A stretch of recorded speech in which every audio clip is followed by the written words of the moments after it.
and meet a younger version of your arch nemesis, would you kill them? You think about the ethical dilemma, not to mention the cosmic chaos you'd unleash by essentially puncturing a hole right through space-time, and you decide, yes.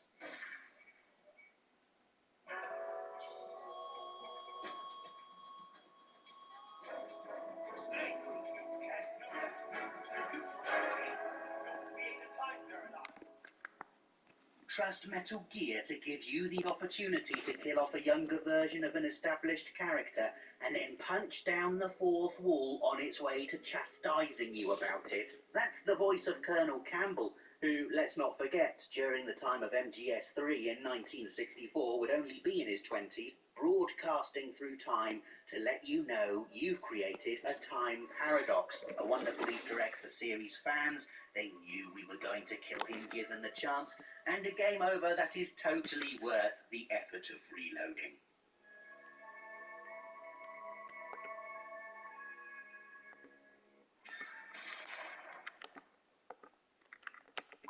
Next up, Assassin's Creed 2.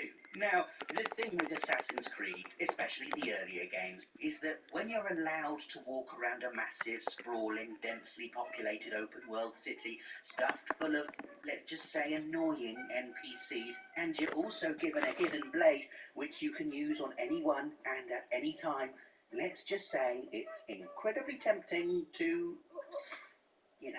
But apparently, Ezio didn't murder innocent civilians, and therefore the game will give you a couple of slaps on the wrist, don't kill people, bad Ezio, before sending you to the naughty corner / desynchronization screen to think about what you've done. Well, Assassin's Creed 2, what I've done is exercise my video game right to murder irritating NPCs, because that's literally what they're made for. Virtual ragdolls brought to temporary life with loops of AI code, their only purpose to hang about until the player walks through and hands them that quick, shiv-in-the-neck death their deliberately annoying dialogue was so clearly asking for. In other words, Assassin's Creed 2, you can desynchronize me all you like.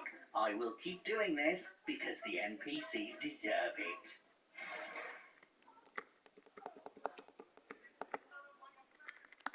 Next up, we've got Death Stranding, a game that technically doesn't give you a game over when you die. Instead, you are transported to the Scene, a mysterious place filled with the souls of other not really dead Death Stranding players. And being here is literally worth it, not just because it looks cool or because the epic fight against a landscape morphing BT entity beforehand was both terrifying and amazing, but because it's another opportunity for you to connect and build bridges with other players. Look at these souls, floating, lifeless, somehow adding to my game. Death Stranding gives you this amazing and kind of creepy sense of sharing a world with people you never see. You know, roads spring up thanks to the collective efforts of other players. Bridges and ladders and zip lines built by other couriers dot the landscape. And yet here, in the Scene, you do see them, even if it's just an echo or an empty shell of another player. It's like they've left something of themselves behind for you to interact with in this place, this void that exists in between the world of the living and the dead. This is so cool! Oh my god, I should die all the time! It's worth dying. And then, after you've had a poke around all the other floating corpses, you find your own and slip back inside, enjoying a fun thumbs up from the baby that lives inside you before waking up in the real world and barfing tar all over the place. Death Stranding, everyone, where dying is every bit as weird and wonderful as the rest of the game.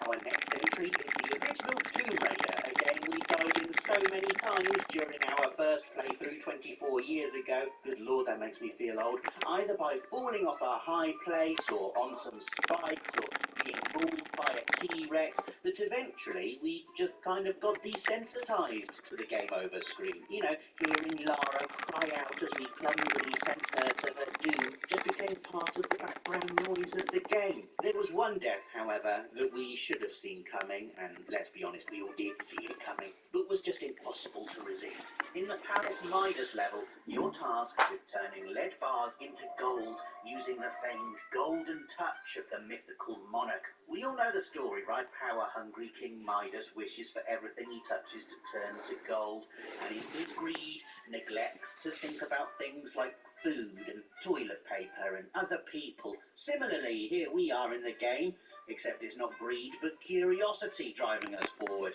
The hand of Midas is just lying there. Do you think if we stand on it, Lara might...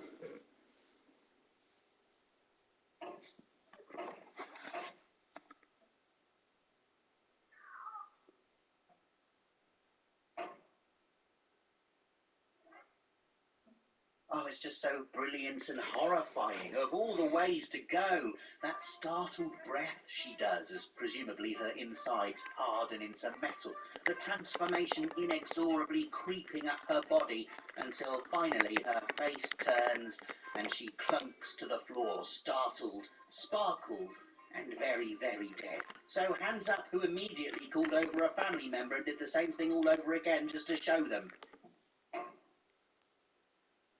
Okay, our final entry is cheating a little bit because online you don't really get game overs, do you? But this is such a thrilling, wonderful and hilarious death I just had to include it. Also, I apologise to anyone who's ever been unfortunate enough to play Red Dead Redemption 2 with me and allowed me to drive the wagon. So not only do you die, all your friends die, and then inevitably hate you. But it's so worth it. What I like to do is this: posse up, get in a wagon, pretend like we're all heading to the next thing we're doing, you know, a mission or griefing another posse by hogtie, dragging them all over the place while they're looking for treasure. Oh, fun times. And then, with everyone helplessly on board, I like to drive the wagon over a cliff and watch us all plummet to our doom.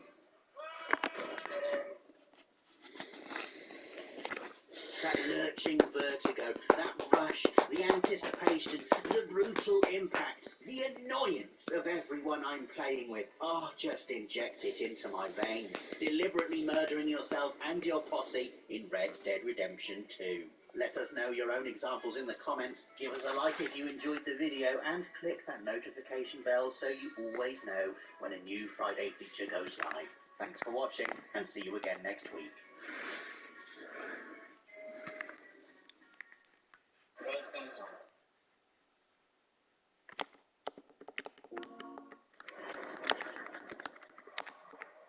Hello! You've got me starting a video game, and my word! Can you even hear me over this? It hasn't even told me how to move yet, and already I'm shoving a shit bar through a Hydra's face. Oh, let me turn it down a bit. Oh, that's better. Now, don't get me wrong, I love a good video game intro that throws you right in at the deep end, like that time my mum literally threw me in the deep end of our local swimming pool and I had to choose between learning to swim then and there or dying. You know, great fun. Gets the adrenaline pumping right away. But also, I like quiet intros, being easy, especially when later in that same game you're flying about fighting God or something, you know, the kind of finale that when you look back on the beginning of the game makes it seem ridiculously simple. So here we go then. This week's slightly obscure Friday feature, we're not running out of ideas, I promise, is 7 epic finales that make your opening objective seem hilarious. Naturally, as we will be talking about the endings of all these games, big spoiler warning, we'll put a list of timestamps in the description if you want to see them. First up this week, Final Fantasy IX, which I'm including by way of an apology to all those comments from last week's Friday feature who were furious about the lack of Final Fantasy. Sorry about that. And also because the first thing you do in the game is show your theatre ticket to an inspector. After writing back, I know, but I'm ignoring that. It's before the title screen, and also you can't stop me twisting this game to fit my list feature agenda. Shut up.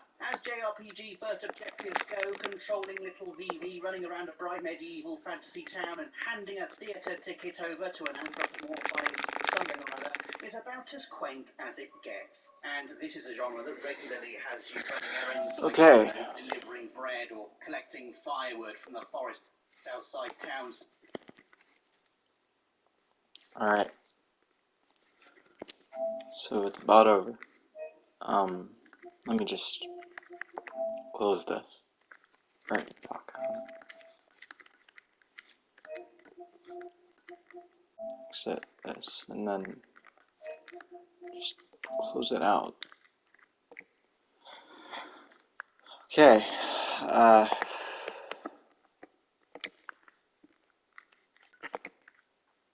me just,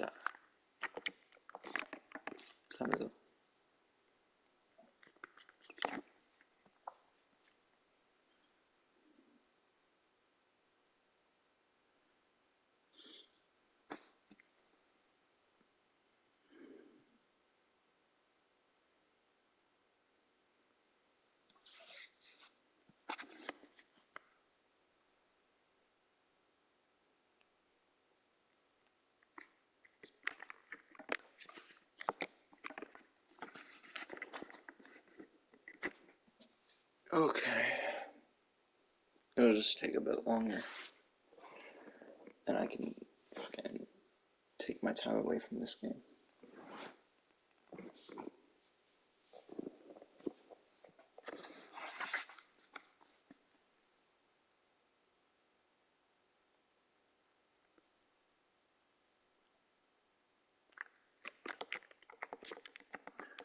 Okay, I can fucking iron.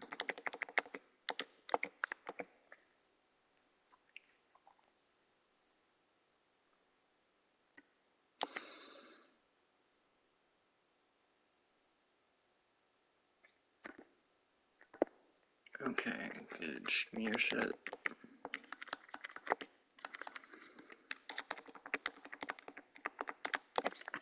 Okay.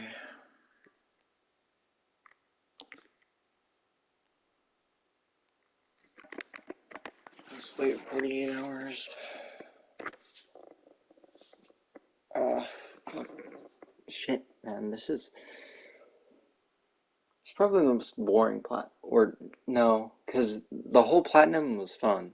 But it's just like, this trophy specifically, fucking took the life out of my soul and crushed me. Because it's such a fucking grind, and I hate it. This game in general is fun. Well, I wouldn't have fun with it. I wouldn't have had fun with it unless I went for the platinum, if I didn't go for the platinum. But, yeah, going for the platinum has been fun. It's been a fun journey. But this trophy is the worst thing ever, and I'm not gonna get all of the trophies for the whole game, because that would include getting to, like, level 80, I think.